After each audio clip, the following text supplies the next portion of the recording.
Congress travel भी कर रहा था तो बहुत सारे लोगों ने मुझसे पूछा कि अगर आप बातचीत करते हैं तो जरा पूछ के बताइएगा कि पीडीए का मतलब क्या होता है। ए का मतलब खास तौर पर बताइएगा, क्योंकि पहले अखिलेश यादव जी ने ए का मतलब कभी अगड़ा बताया, कभी अल्पसंख्यक, कभी आधी आबादी भी कहा यानी महिलाओं, कभी आदिवासी का भी जिक्र किया। तो जरा आज ए पे क्लियर हो जाइए।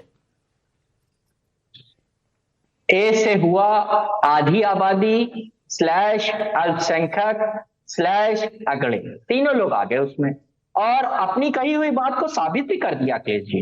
माता प्रसाद पांडे को बना दिया, जो कि ब्राह्मण चेहरा है, उनको विधानसभा अध्यक्ष बना दिया, तो अगड़े का कंट्रीब्यूशन हो गया। अच्छा एक बात बताइए मुझे, देखिए आप डी और ए गायब है इनके में। डियरनेस अलायंस, डीए होता है डियरनेस अलायंस, बीजेपी के पास डीए है ही नहीं।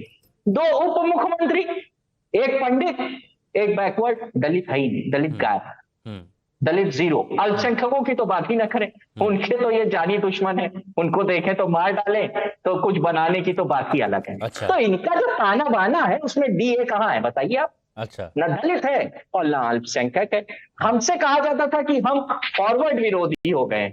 ये कर कर अखिलेश जी ने ये दिखा दिया कि जो समाजवादी लोग हैं वो एक समंदर है, सबका समागम है, और माता प्रसाद पांडे के ये लोग इज्जत करते हैं भाजपा वाले। जब वो विधानसभा में खड़े होंगे तो उनको नमस्कार करेंगे बड़े सम्मान के साथ, क्योंकि विधानसभा अध्यक्ष रहे हैं और नेताजी के संघर्ष के समय के साथी हैं, और विधानसभा में लड़ेंगे, लड़ाई लड़ेंगे।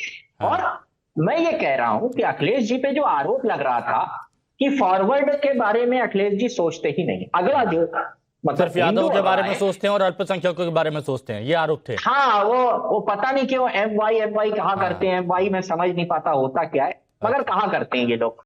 तो उसका जवाब भी दिया है उन्होंने कि हम एक जो सोशल इंजीनियरिंग है, जो समाज का ताना बाना है, सबको साथ लेंगे और लेके आगे बढ़ाएंगे। वो लोकसभा में आपको दिखेगा अवधेश साहब, जो कि एक जनरल सीट पे दलित जीत के गया, वो सीट जनरल है फैजाबाद की जिसमें अयोध्या नहीं, लेकिन एक सुनिए ना, मैं आपकी बात से इत्तेफाक रखता हूं, बहुत अच्छे तरीके से आपने बताया और इस पर मैं बीजेपी से सवाल पूछूंगा, लेकिन आपके लोगों के लिए, क्योंकि आपने कहा पीडीए पीडीए पीडीए, तो जरा एक क्लियर कर दीजिए ना। जैसे पीडी क्लियर है, पिछड़ा दलित ये क्लियर है, स्पष्ट चाहिए, तो ऐसे ही एक क्लियर कर दीजिए एक बार। नहीं, ए देखिए मैंने कहा ना कि ए में तीनों लोग आते हैं, हम किसी को छोड़ थोड़ी ना, ये हालात को देखते हुए आते हैं, जहां पर आदिवासियों की भीड़ ज्यादा वहां आदिवासी, जहां पर अगड़े ज्यादा वहां अगड़ा। अच्छा, जनेश्वर मिश्रा का आपने नाम सुना है? लखनऊ में एक बहुत बड़ा पार्क बना हुआ है, उनको हम लोग क्या कहते हैं पता है? छोटे लोहिया।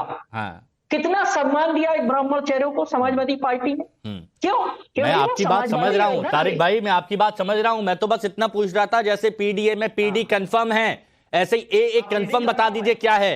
पीडी जैसे कंफर्म है, ऐसे ए कंफर्म बता दीजिए, फिर आगे सबसे और भी सवाल है। जब जरूरत पड़ेगी तो तारिक खान आएगा, ए में जब जरूरत पड़ेगी तो माता प्रसाद पांडे आएगा, और ए में जब जरूरत पड़ेगी तो जूही सिंह जैसी महिलाएं आएंगी। तीनों लोग आ गए, और डिंपल यादव जैसी महिलाएं आएंगी, जो आधी आबादी। देखिए, बहुत बहुत बहुत गहरी बात यहां पर तारिक भाई कह गए। और सबसे बड़ी बात आप सोचिए कि अखिलेश यादव की बुद्धि कितनी तेज चलती है, और इसीलिए कहते हैं कि कितने प्रखर वक्ता हैं वो समझते हैं कहां पर किसका क्या इस्तेमाल करना है। इसीलिए वक्त वक्त पर आदिवासी भी बोला, अगड़ा भी बोला, अल्पसंख्यक भी बोला, आधी आबादी महिला ही बोला, किसी को नहीं छोड़ा उन्होंने। अब एसएन सिंह साहब एक बात बताइए, जब समाजवादी पार्टी या कांग्रेस आप लोगों से अगर कहती है कि आप दलितों को, पिछड़ों को ध्यान नहीं देते, अल्पसंख्यक पे ध्यान नहीं देते, तो आप बोलते हैं कि ऐसा कुछ नहीं है। अब अगर वो कुछ कर रहे हैं तो आप उन पर क्यों चढ़े जा रहे हैं? नहीं, हम नहीं चढ़ रहे हैं। शिवपाल जी आज सुबह सुबह एक शेर और शायरी पढ़ रहे थे। शिवपाल जी आज कह रहे थे कि मैं तुम पर हर बार भरोसा करता हूँ, इतना सच्चा झूठ तुम्हारा होता है। अरे वाह, फिर से पढ़ दूं हिमांशु जी? बहुत मार्मिक, मैं तुम पर हर बार भरोसा करता हूँ, इतना सच्चा झूठ तुम्हारा होता है। वाह रे अखिलेश जी।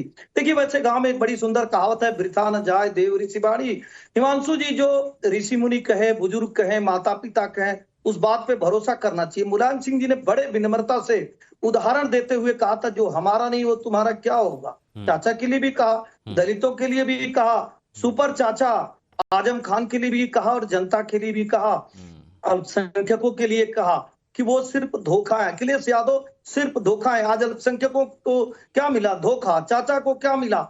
धोखा। दलितों को क्या मिला? धोखा। और इनका जो पीडीए है ना, वो समय समय पर, जैसे हमारे मित्र भी कह रहे थे, परिवार डेवलपमेंट अथॉरिटी हो जाता है, सरकार बनती है तो 28 लोगों को ही लाल बत्ती मिलती है, बाकी लोगों को धोखा मिलता है। तो निश्चित तौर पे ऐसे कार्यों को करते रहते हैं। और आप देखिए ना, तो ये बताइए दिक्कत आपको क्या हो रही है, आपको क्या दिक्कत हो रही है? नहीं, हमें हिमांशु जी, हमें क्यों दिक्कत होगी? हम तो एक जिम्मेदार राजनीतिक पार्टी होने के नाते बता रहे हैं कि जो व्यक्ति परिवार का नहीं हो सकता, माता पिता का नहीं हो सकता, समाज का नहीं हो सकता, दलितों का नहीं हो सकता, मुझे सीधा जवाब दीजिए सिंह साहब, सीधा जवाब दीजिए। आप लोग बोलते थे ना, नहीं, तारिक भाई ने एक सवाल पूछा, आप लोग ये बोलते थे ना कि इनको एमवाई के अलावा तो कुछ नजर ही नहीं आता, कुछ दिखाई नहीं देता, सिर्फ मुस्लिम यादव करते हैं। अब उससे आगे अगर सोच रहे हैं तो दिक्कत आपको क्यों? हिमांशु जी, आपको लग रहा है क्या कि हिमांशु जी कचहरी में ना मदारी एक दवा बेचता है, वो भीड़ किस लिए इकट्ठा करता है हिमांशु जी? कहता है हम सांप नेवले की लड़ाई कराएंगे। लोग इकट्ठे खड़े हो जाते हैं कि भाई हम भी देखें जरा सांप नेवले की लड़ाई कैसी होती है, लेकिन हमने कभी सांप नेवले की लड़ाई देखी नहीं। वो अपना दवा बेचकर चला जाता है। यही काम अखिलेश यादव जी कर रहे हैं, समय समय पर अपने काम को बना ले रहे हैं। अरे चाचा जी, तो ये तो उनसे तो आपको सीखना चाहिए, उनसे तो आपको सीखना चाहिए कि कैसे वो अपना काम निकाल लेते हैं, और आप समझ ही नहीं पाते कि क्या कर रहे हैं वो। नहीं, हम ही नहीं सीख रहे हैं, चाचा भी सीख रहे हैं, फाउंडेशन मेंबर हैं समाजवादी पार्टी के। अच्छा, इसका 2022 में इस पर सुनिए ना, बाकी के 4 मेहमान बच्चे हैं, बाकी के 4 मेहमान बच्चे। चलिए पहले सबसे रिएक्शन ले लेता हूं, फिर इस पर मैं जवाब ले लूंगा। तारिक भाई, जो मार्मिक एक शायरी जो निकली है आज शिवपाल यादव जी की तरफ से, चाचा जी की तरफ से, तो उस पर मैं जवाब पूछूंगा, लेकिन ये मैं पूछ लेता हूं। दानिश जी, जरा ये बताइए, ये मुद्दा बनाया जा रहा है कि पीडीए अल्पसंख्यक को इग्नोर किया जा रहा है और फोकस 2027 के चुनावों में सवर्ण वोट बैंक पर है। क्या इससे कहीं किसी तरह का कोई असर पड़ेगा?